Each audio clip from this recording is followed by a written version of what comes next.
자, 우리 옆에 인사 나누실까요? 사랑합니다. 축복합니다. 네, 그리고 한 번 더 인사하십시다. 하나님께 쓰임받는 사람 되시기 바랍니다. 아멘. 요즘에 메르스 참 두려운 존재가 하나 나타나가지고 사람들의 마음을 두렵게 하고 힘들게 하죠. 그런 생각을 해봅니다.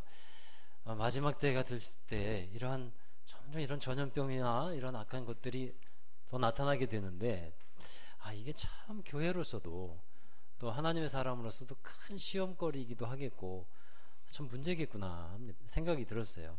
이거보다 더 심한 게 만약에 나오면 모이는 것을 되게 사람들이 어려워할 것 같다는 생각이 들어요.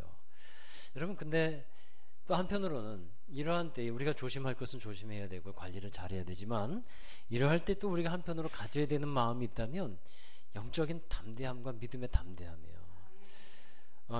요한 웨슬레 목사님이, 우리가 요한 웨슬레 기념주의를 지난주에 우리 그 지방에서 연합 집회하면서 보냈습니다만, 요한 웨슬레 목사님이 미국에 선교하러 갔다가 실패하고 이렇게 돌아오는 길에 배 안에서 큰 풍랑을 만나잖아요. 그래서 막 배가 요동치고 바람이 불고 배가 뒤집혀질 것 같고 죽을 것 같았어요. 그래서 두려워가지고 막 벌벌 떨고 있는데, 그때 그런 사건이 있었지 않습니까? 배 한 구석에서 평안한 찬송 소리가 들리길래 이것이 어디서 나는 소린가, 어떤 사람이 들인가 하고 찾아가 보잖아요. 갔더니 그 당시에 경건주의의 한 그 분파였던 모라비안 교도 사람들이 모여서 찬양을 하고 있고 예배를 드리고 있는 거예요. 그러면서 이 웨슬레 목사님이, 자기는 목사고 또 저 사람들은 평신도인데 두려워하지 않고 저렇게 평안하게 하나님을 예배하고 있는 걸 보면서 충격을 받잖아요. 그래서 뭐라고 물어봅니까? 그들에게 당신들은 두렵지 않소? 당신들은 이 상황이 두렵지 않아요? 라고 물어보니까 그들이 요한 웨슬레 목사님에게 되묻는 것이 있습니다. 이렇게 물어봐요. 혹시 예수님을 믿으시는지요? 예수님을 믿으면 진짜 믿음 가운데 두려움을 이길 수 있는데, 하나님 나라의 소망 가지고 그렇게 이제 그들이 그곳에서 있었다는 얘기예요. 여러분, 점점 우리는 이런 믿음의 어떤 도전들과 시련들을 또 만나게도 될 겁니다. 그때마다 우리가 가져야 될 믿음의 담대함과 용기, 여러분의 것 되기를 다시 한번 주의 이름으로 축원합니다. 자, 오늘은 그와 비슷한 말씀으로 하나님께 쓰임받는, 하나님 나라 위해서 쓰임받는 그릇이라는 제목으로 말씀을 드리는데, 성경에 보면 그릇에 관한 이야기가 꽤나 많이 나옵니다. 그 중에 유명한 그릇 얘기가 오늘 읽은 말씀인 열왕기하 4장에 나오는데, 제가 이 내용을 다시 한번 줄거리를 설명해 드릴게요. 엘리사 선지자의 제자가 있었는데, 한 제자가 있었는데, 그 제자가 하나님을 사랑하고 하나님을 경외하는 그런 제자였어요. 참으로 신실한 제자였는데, 그런데 이 제자가 어떤 일인지 몰라도 일찍 죽게 되었어요. 근데 이 제자가 가정이 있었단 말이에요. 그래서 아내가 있었고 두 아이가 있었는데, 그 두 아이와 아내를 남겨두고 죽게 됩니다. 여러분, 지금으로 말하면 주의 종이 되기 위해서 신학교를 갔는데, 가서 열심히 공부하고 또 믿음으로 준비하고 성경을 공부하고 그러고 살아가고 있는데 뜻하지 않게 죽게 된 거예요. 주의 종의 길을 잘 걸어가 보지도 못하고 뜻을 펼쳐보지도 못한 채로 생을 마감했는데, 대개 이러한 경우는 사후 그 준비를 잘 해둡니까? 못 해둡니까? 거의 못 해둬요. 거의 못합니다. 그래서 사후 대책 준비 못한 상태로 죽게 된 겁니다. 그동안 또 게다가 어려운 살림살이를 해오면서 많은 빚을 지게 되었어요. 남편이 빚을 남기고 죽었으니까 그 빚독촉이 누구에게 또 돌아옵니까? 아내에게 다 돌아오게 돼요. 여러분, 혹시 빚쟁이들로부터 빚독촉 받아보신 분들, 이 상황을 너무도 실감나게 나도 그랬는데 하면서 읽으실 수 있을 거예요. 막 사람들이 쳐들어와가지고 딱지 붙여 놓고요, 빨간 딱지 붙고, 그 다음에 어느 날 그거 실어가고, 어느 분이 그랬다잖아요. 정말 평안하게 잘 살다가 그 한순간에 이 빚을 많이 지게 됐는데, 어느 날 보니까 정말 침상을 들고 나가더래요. 빚쟁이가 와가지고. 그런 삶이 되었다는 겁니다. 그래서 남아있는 것이 하나도 없어요. 빚을 갚으려고 했지만 갚지를 못했어요. 결국 이 채주가 남아있는 것이 하나도 없으니까 두 아이를 데려다가 종으로 삼겠다, 이런 상황까지 오게 되었습니다. 자, 이렇게 살기 어려운 처지가 된 엘리사의 제자의 아내가 엘리사를 찾아오는 겁니다. 절박한 상황을 말하기 위해서 왔죠. 도움을 청하기 위해서 왔습니다. 그러자 엘리사는 말합니다.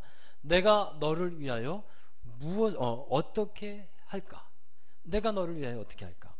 그리고 나서 또 묻습니다. 내 집에 무엇이 있느냐? 여인이 대답하죠. 제 집에 남아있는 것은 기름 한 그릇밖에 없습니다. 그릇이 있고 거기에 기름 담겨 있는 거 그거 하나밖에 없습니다. 그러자 엘리야는 그렇게 여인에게 말합니다. 이웃들에게 가서 빈 그릇을 빌려와라. 그리고 조금 빌리지 말아라. 그렇게 얘기를 해요. 조금 빌리지 말라는 얘기는 무슨 말입니까? 많이 빌리라 하는 얘기겠죠.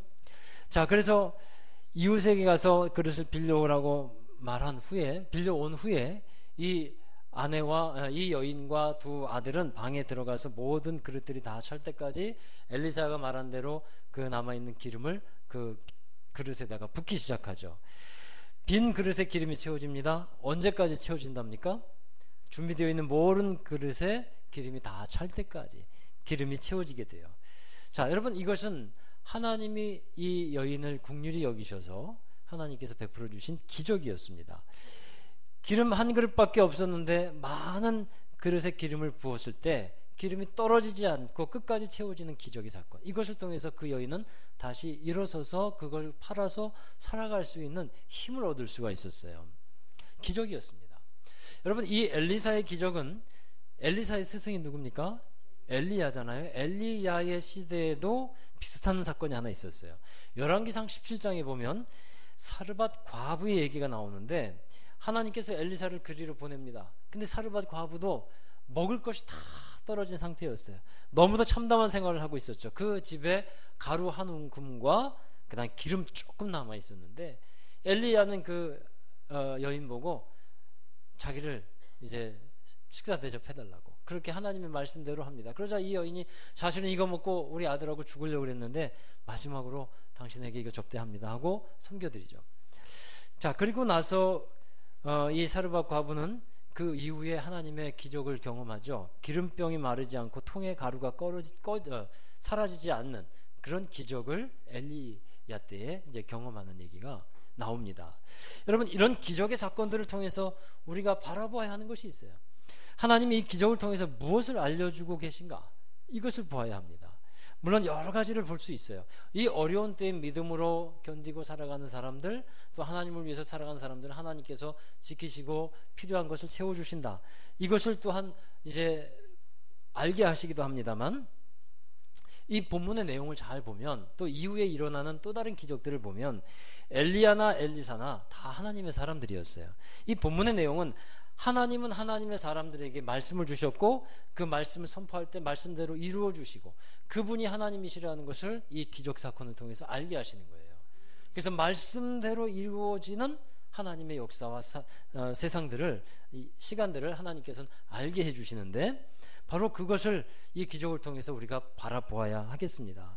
그리고 이런 기적은 하나님의 사람이 전한 말씀대로 따라가고 순종하였을 때 그 기적이 일어난다라는 사실 또한 우리는 바라볼 수 있어야 할 것입니다. 자, 여러분,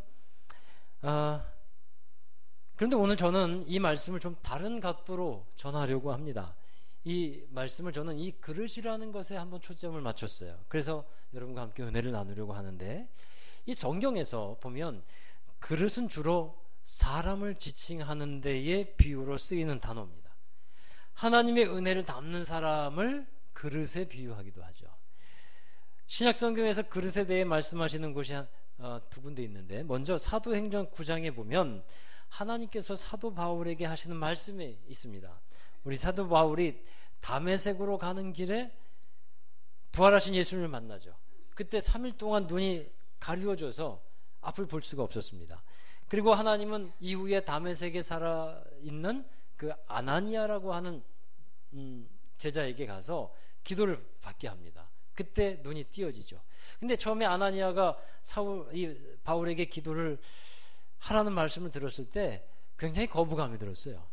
왜냐하면 이 사울이라는 사람은 예수님을 믿는 사람들을 핍박하고 교회를 잔멸하고 그렇게 하나님을 제대로 섬기지 못했던 그런 사람이라고 아나니아가 알고 있었거든요. 그런데 그때 하나님께서 아나니아에게 주신 말씀이 있었습니다. 사도행전 9장 15절 말씀인데요. 같이 읽겠습니다.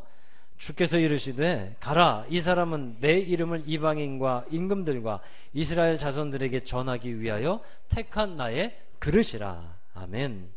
예, 하나님께서 사도 바울을 택하신 그릇으로 표현했다는 거예요. 그래서 하나님께서 그 바울을 그릇으로 택하셔서 그의 생에 마치는 날까지 쓰임받게 하셨어요. 여러분, 사도 바울을 그릇으로 표현했으니까 그의 이제 사도 바울이 모든 사역을 다 마치고 마지막 때가 되었을 그쯤에 그를 우리가 그릇으로 생각해 본다면 사도 바울은 어떤 그릇이었을까요? 여러분, 반짝반짝 빛나는 금 그릇이었을까요? 어땠을까요? 저는 그렇게 생각이 안 들어요. 사도 바울의 그릇은 아마 이랬을 것 같아요. 여기저기 찌그러지고 홈이 패이고 그 패인 곳에는 검은 때가 그렇게 끼어 있고 마치 그 오래된 양은 냄비 같다는 생각이 들어요. 사도 바울의 그릇이 어느 맛있는 곳이라고 알려진 맛집 그 식당에 가면 그런 그릇 쓰는 데가 있죠. 아주 오래된 양은 냄비 같은 거 그런 거 써서 거기다 숭늉 떠주고 뭐 찌개 끓여주고 하지 않습니까? 근데 맛집이래요. 그런 집이 돈이 없어서 그 그릇을 쓰겠습니까? 그게 그들의 그 어떤 맛을 이제 보장해주는 하나의 전통과 같은 그것을 상징해주는 것 아니겠어요? 여러분, 어떤 그릇이 귀한 그릇일까요? 그렇게 주인의 손에 사용된 그릇, 정말 잘 사용되어진 그릇이 좋은 그릇인 줄로 믿습니다. 이것은 제 말이 아니고 하나님의 말씀이에요. 디모데후서 2장 20절 21절에 그 말씀이 나와 있습니다. 같이 읽겠습니다. 큰 집에는 금그릇과 은그릇뿐 아니라 나무그릇과 질그릇도 있어 귀하게 쓰는 것도 있고 천하게 쓰는 것도 있나니 그러므로 누구든지 이런 곳에서 자기를 깨끗하게 하면 귀히 쓰는 그릇이 되어 거룩하고 주인의 쓰심에 합당하며 모든 선한 일에 준비함이 되리라. 아멘.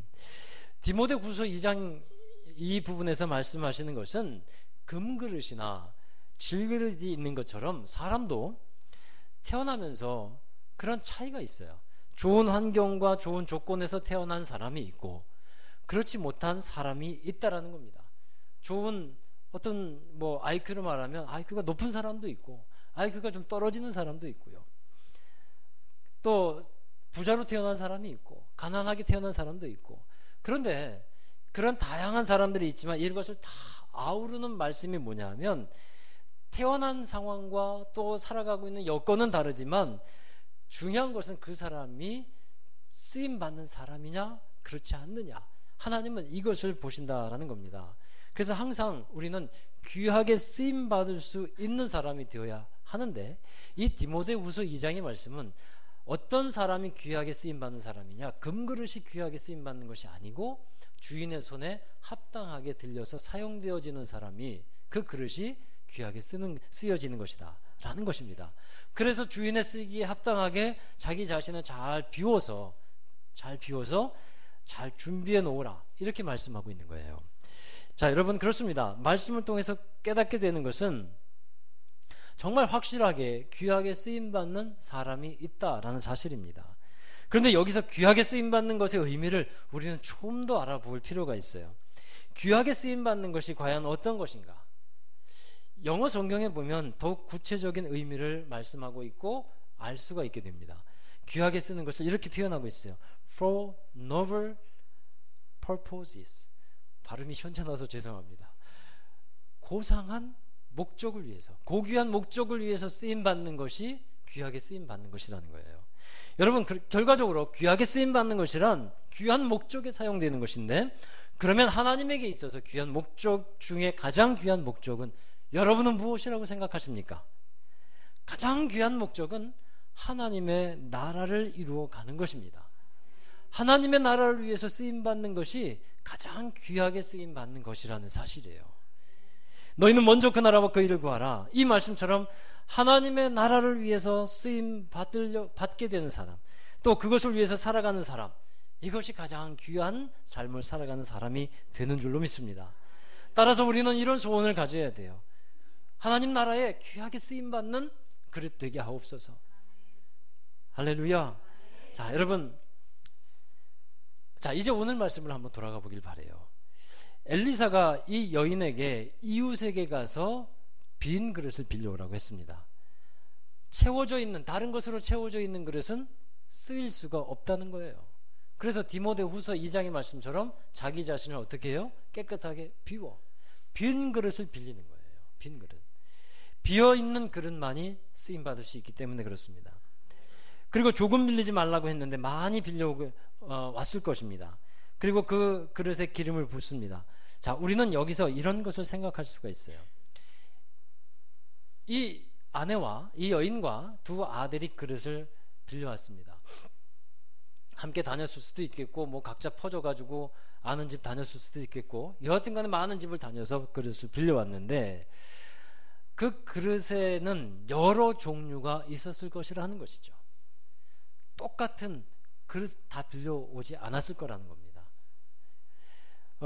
좋은 재료로 만든 그릇도 있었을 것이고, 하찮은 재료로 만든 그릇도 있었을 거예요. 누군가 금 그릇을 빌려주었다고 생각해 봅시다. 그러기는 쉽지 않았을 것 같지만 그렇다고 생각해 보십시다. 그래도 그 안에 결과적으로 담긴 것은 무엇이었습니까? 기름이었어요. 금 그릇을 빌려왔든 나무 그릇을 빌려왔든 질 그릇을 빌려왔든 그 그릇에 담긴 것은 기름이었다는 거예요. 여러분, 이 기름이 신약에서는, 신약 성경에서는 믿음으로 해석되기도 하고 성령으로도 해석되게 됩니다. 무슨 말씀이냐 하면 그릇의 종류는 다 달라요. 그러나 쓰임받는 그릇 되기 위해서는 그 안에 믿음이 담겨야 되고 성령이 있어야 한다는 사실입니다. 하나님께 쓰임받는 사람은 그런 사람이에요. 믿음의 사람이 되어야 되고 성령의 사람이 되어야 한다라는 사실입니다. 여러분, 우리 안에 무엇이 담겨 있느냐에 따라서 쓰임받는 모습이 달라지는 것이거든요. 우리가 믿음이 담겨 있을 때 하나님께서 그 믿음 쓰셔서 하나님의 나라를 위해서 사용하시는 거고, 우리 안에 성령으로 충만해져 있을 때 우리가 하나님의 뜻을 알고 또 합력하여 하나님께서 하나님의 나라를 위한 선을 이루어 가시는 일, 그 일을 우리와 함께 해 나가시는 것입니다. 자, 이 그릇에 대해서 또 한 가지를 생각해 보십시다. 여러분, 그릇의 종류도 달랐겠지만 또 무엇도 달랐을까요? 크기도 달랐을 거예요. 크기도 달랐어요. 작은 종재기와 같은 그릇에서 큰 대접과 같은 그런 그릇도 있었을 것입니다. 가지각색 그 크기가 다른 종류들을 가지고 왔을 것입니다. 여러분, 이것은 또 크기는 달랐지만 그 안에 담겨져 있는 것은 또 무엇이 담겨지게 됩니까? 똑같이 기름이 담겨지게 돼요. 이것이 또 무엇을 말하는 것일까요? 그 그릇이 담는 기름의 양은 그릇의 크기에 따라 달라진다는 사실이에요. 우리 많이 들었던 말씀이겠습니다만, 그릇이 작으면 작게 담을 수밖에 없어요. 그러나 그릇이 크면 크게 담을 수 있다는 겁니다. 여러분, 우리는 어떤 사람이 되었으면 좋겠습니까? 이왕이면 큰 그릇의 사람 되시기를 주의 이름으로 축원합니다. 작은 그릇은 정말 작게 쓰임받을 수밖에 없어요. 큰 그릇이 크게 쓰임받을 수 있는 겁니다. 엘리사가 여인과 두 아들에게 그릇을 빌려오라고 했고, 이 사람들이 그릇을 빌려왔는데, 여기서 이런 문제를 이제 성경 퀴즈를 내고는 해요. 과연 이들이 그릇을 몇 개를 빌려왔을까? 몇 개 빌려왔을까요? 성경에 쓰여 있지 않아요. 몇 개 빌려왔을까요? 분명히 이웃에게 가서 그릇을 빌려오라고 했는데 몇 개나 빌려왔을까? 정답은 그 사람들의 믿음만큼 빌려왔다는 거예요. 믿음만큼.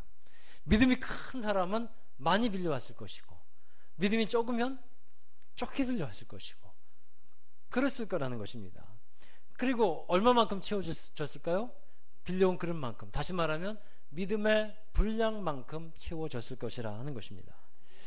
여러분, 우리가 하나님께 쓰임받을 때는 바로 이 믿음의 법칙이 작용하고 있다는 겁니다.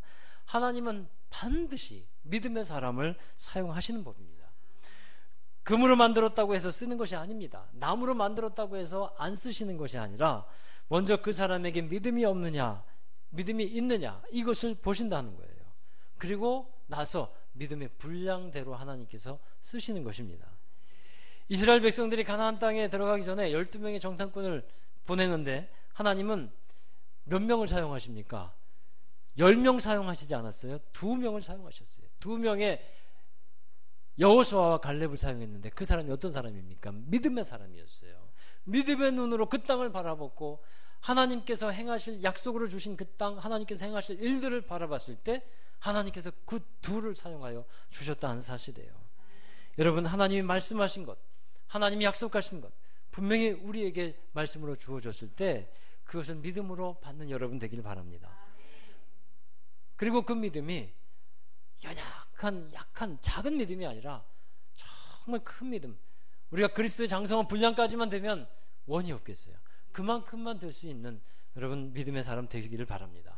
마태복음 15장에 보면 예수님이 칭찬하신 한 여인이 나오는데 마태복음 15장 28절 같이 읽도록 하겠습니다. 이에 예수께서 대답하여 이르시되 여자여 내 믿음이 크도다 내 소원대로 되리라 하시니 그때로부터 그의 딸이 나으니라. 아멘. 이 여인은 누구냐 하면 자신의 딸이 죽게 된 어머니였어요. 이 어머니가 예수님께 자기 딸의 병고침을 위해서 나오는 것입니다. 그런데 예수님이 이 여인을 자존심을 아주 무너뜨렸어요. 이 여인은 개로 비유하죠.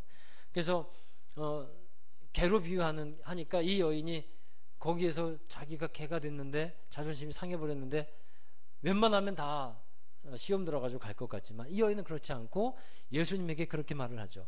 맞습니다. 개들도 주인의 상에서 떨어지는 무엇을 먹습니까? 부스러기 먹습니다. 부스러기가 얼마나 작아요? 근데 예수님이 이 말씀 듣고 뭐라고 말씀합니까? 이 여자여 내 믿음이 크도다. 내 믿음대로 될지어다. 여러분 무슨 말씀입니까? 주님께서 주시는 은혜 그 부스러기만 있어도 내 딸의 병이 나을 줄로 믿습니다.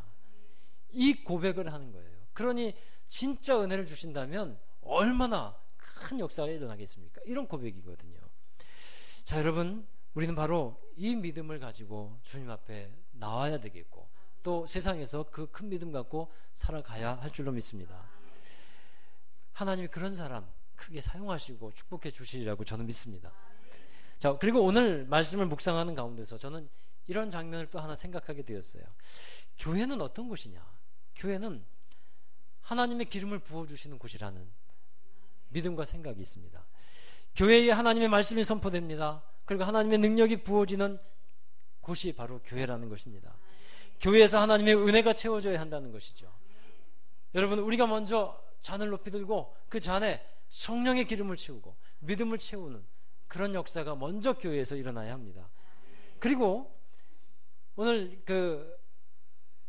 이 여인과 아들에게 가서 그릇을 빌려오라 하는 말씀처럼 우리 또한 이웃에게 가서 그릇을 빌려오는 일들이 있어야 돼요.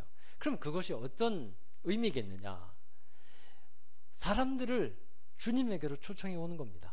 이것이 그릇을 빌려오는 거예요. 누가복음 14장 23절에 보십시오. 주인이 종에게 이르되 길과 산울타리 가로 나가서 사람을 강권하여 데려다가 내 집을 채우라. 여러분 일주일 동안 살면서 여러분의 삶을 한번 되돌아보십시오. 여러 사람들과 대화를 했고 많이 만났을 겁니다. 근데 그 가운데서 하나님을 전하고 예수님을 소개한 일이 여러분에게 있었습니까? 사람들의 이야기를 들어주고 그들의 마음을 헤아려주고 그들의 아픔을 또한 같이 공감하고 하는 일들이 있었습니까? 그런 가운데 하나님의 사랑을 전하고 하나님의 은혜를 나타내셨던가요? 우리가 그릇을 빌려온다는 의미는 바로 그런 거예요. 그 사람들의 마음을 하나님께로 인도해 내려고 하는 그 모습이 바로 그릇을 빌려오는 모습이 된다라는 겁니다. 사랑하는 여러분, 한번 따라 하십시다. 가서 그릇을 빌려오자. 무슨 의미인지 아시겠습니까? 사람들을 주님께로 인도하자라는 거예요. 그러면 누가 채우십니까? 하나님께서 채우시. 우리에게 만약에 이 교회에 여러분에게 기름이 있다면, 없다면 채우지 못할 거예요. 그러나 기름이 있다면 분명히 하나님은 그것을 사용하여 주셔서 준비하여 온 그릇에 하나님의 은혜와 성령을 채워 주실 것을 믿습니다. 우리 그 믿음 가지고 일주일 여러분 또한 살아가실 때 한번 숙제라 생각하시고요. 나가서 한번 그릇을 빌려와 보시는 한 주 되시길 바랍니다. 그릇을 빌리는 게 어떤 의미인지 아시겠죠? 가서 사람들에게 예수님을 나타내고 말하고 은혜를 전하고, 그래서 그들을 주님께로 초청하는 것.